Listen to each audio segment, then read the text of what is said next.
Congress party మెడలు వంచాలంటే ప్రశ్నించే గొంతు వెంకట్రామరెడ్డిని గెలిపించాలి.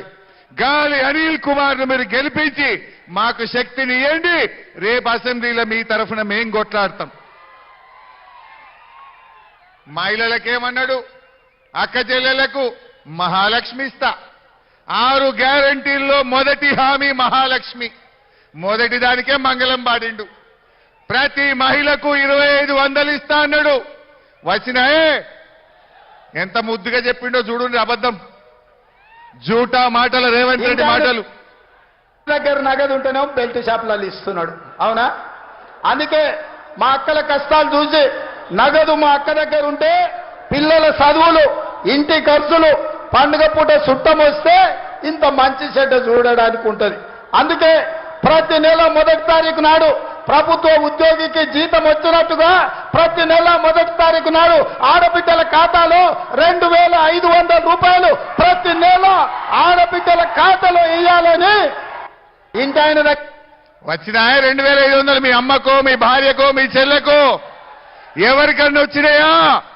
ఒక్కరికన్నా వచ్చినాయా? రాలే. ఎంత ముద్దుగా చెప్పిండు. 1వ తారీఖు నాడు జీతం పడ్డట్టే వేస్తా అన్నాడు. మరి డిసెంబర్ 9 వాయ నాయన, జనవరి 9 వాయ, ఫిబ్రవరి 9, మార్చి 9, ఏప్రిల్ 9, 4 నెలలు వాయ. అంటే ఈ రాష్ట్రంలో 18 ఏళ్లు నిండిన అక్కకు చెల్లెకు 1,42,00,000 మందిని ఈ కాంగ్రెస్ పార్టీ మోసం చేసింది. ఒక్కొక్క అక్కకు చెల్లెకు 10,000 రూపాయలు ఈ కాంగ్రెస్ పార్టీ బాకీ పడ్డట్ట పడనట్ట. 4 నెలలు కదనే, నెలకు 2,500, 4 నెలలంటే 10,000 రూపాయలు. ఎవడన్నా కాంగ్రెస్ వాడు మన ఊర్లకు రేపు ఓటేయమని వస్తే అక్క చెల్లెలు చీపురు గట్టలు పట్టుకొని తయారు ఉండాలి. బిడ్డ 10,000 దేరా మొదలు 10,000 పెట్టినాకనే రేపు కాంగ్రెస్ వాడు ఓటు అడగాలని చెప్పి మహిళా లోకం ఇవాళ తయారుగా ఉన్నది. జాగ్రత్త అని చెప్పి నేను హెచ్చరిస్తా ఉన్నా. ఇక తులం బంగారం కేసీఆర్ గారు కళ్యాణ లక్ష్మి ఇచ్చిండు. మంచిగా బిడ్డ కాన్పుకొస్తే కేసీఆర్ కిట్ ఇచ్చిండు. మహిళలంతా కేసీఆర్ కోటేస్తారని వీళ్ళు అబద్ధం ఆడిండ్రు. కేసీఆర్ లక్ష ఇచ్చిండు, మేమైతే ఇక తులం గలుపుతామన్నారు. గది కూడా చూద్దాం ఒకసారి. పుట్ట షాదీ ముబారక్ కళ్యాణ లక్ష్మిలో ఈ రోజు 1,00,000 రూపాయలే వస్తున్నాయి. ఈ నెల అయితే 1,00,000. వచ్చే నెల మీరు తీసుకుంటే 1,00,000తో పాటు తులం బంగారం ఆడబిడ్డలకే ఇచ్చే వచ్చిన అదే వాళ్ళకన్నా తులం బంగారం ఒక్కరికన్నా నర్సాపూర్లను, నారాయణఖేడ్లను, జోగిపేట్లను, జైరాబాదుల్లో, సంగారెడ్డిల్లో, పటన్ చెరువుల్లో ఒక్కరికన్నా వచ్చినారే? రాలే. మాయమాటల కాంగ్రెస్ నిజ స్వరూపం బయట పడ్డదా లేదా? మరి తులం బంగారం రావాలంటే ఏం చేయాలి? ఏం చేయాలి? కాంగ్రెస్ పార్టీని పార్లమెంట్ ఎన్నికల్లో బొందర పెడితే తులం బంగారం బయటకు వస్తుంది. ఎందుకు ఈ మాట అంటున్నా? రేపు రేవంత్ రెడ్డి ఏమంటాడు? నేను అసెంబ్లీలో లేచి గట్టిగా అడిగిన అనుకో, ఏమంటాడు రేవంత్ రెడ్డి?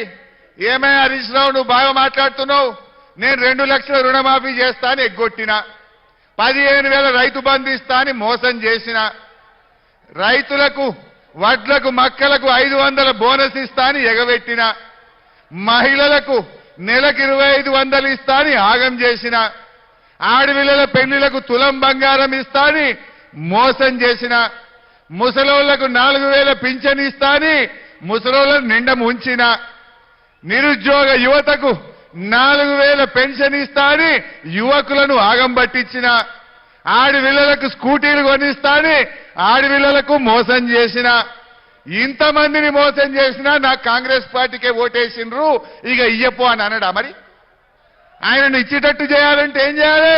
సురుకు పెట్టాలి. కాంగ్రెస్ పార్టీని చిత్తుగా ఓడగొడితే ఒక్కటొక్కటి బయట పడతాయి. మేము కూడా అసెంబ్లీలో బల్ల గుద్ది గట్టిగా ఎందుకు ఇయ్యవు, నువ్వు మాట ఇచ్చి మోసం చేసినావు కనుకనే నీ కాంగ్రెస్ పార్టీని ఓడగొట్టిందని చెప్పి రేపు గట్టిగా మాట్లాడడానికి ఉంటుంది. కాంగ్రెస్ ఓడిపోతే ఈ రాష్ట్రంలో ప్రభుత్వం ఏం పడిపోదు, కాంగ్రెస్ గవర్నమెంట్ ఏం పడిపోదు. కానీ కాంగ్రెస్ వాళ్లకు కనునిప్పు కలుగుతుంది. మేము మోసం చేసినాం కనుక, మేము చెప్పినే ఇయ్యలేదు కనుక జనం మనను ఓడగొట్టిండ్రని వాళ్ళకు సురుకు పుడితే గప్పుడన్న ఇచ్చేటువంటి అవకాశం ఉంటది. మోసం చేసినా ఎగబెట్టినా ఇంకా కాంగ్రెస్ కోటేస్తే మన ఏరుతో మన కన్ను పొడుచుకున్నట్టు అవుతుంది. మనం ఆగం చేసుకున్నట్టు అవుతుంది.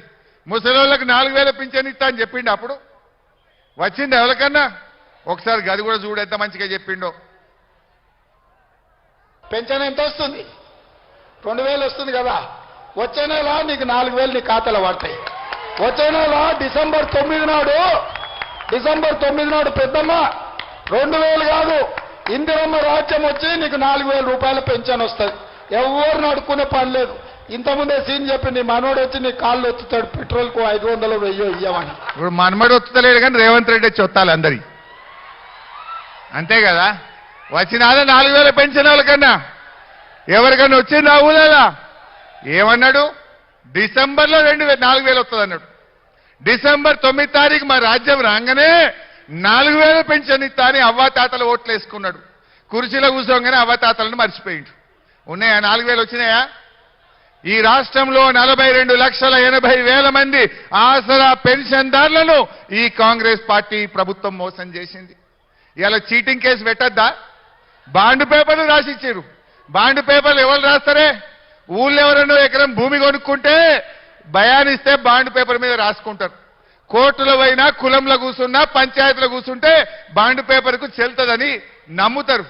ఈ కాంగ్రెస్ వాళ్ళు బాండ్ పేపర్ రాసిచ్చి ప్రజలను నమ్మించి ఓట్లేయించుకొని ఇవాళ తెలంగాణ ప్రజల గుండెల మీద దన్నిన ఈ కాంగ్రెస్ కు పార్లమెంట్ ఎన్నికల్లో గుణపాఠం చెప్పాలి. రైతులు ఎవరిని విడిచిపెట్టిందే? రైతులకు మోసం, మహిళలకు మోసం, యువతకు మోసం, నిరుద్యోగులకు మోసం, పేదలకు మోసం, ఉద్యోగులకు మోసం, అందరినీ మోసం చేసిన ఈ కాంగ్రెస్ పార్టీకి ఈ ఎన్నికల్లో మనం గుణపాఠం చెప్పాలి.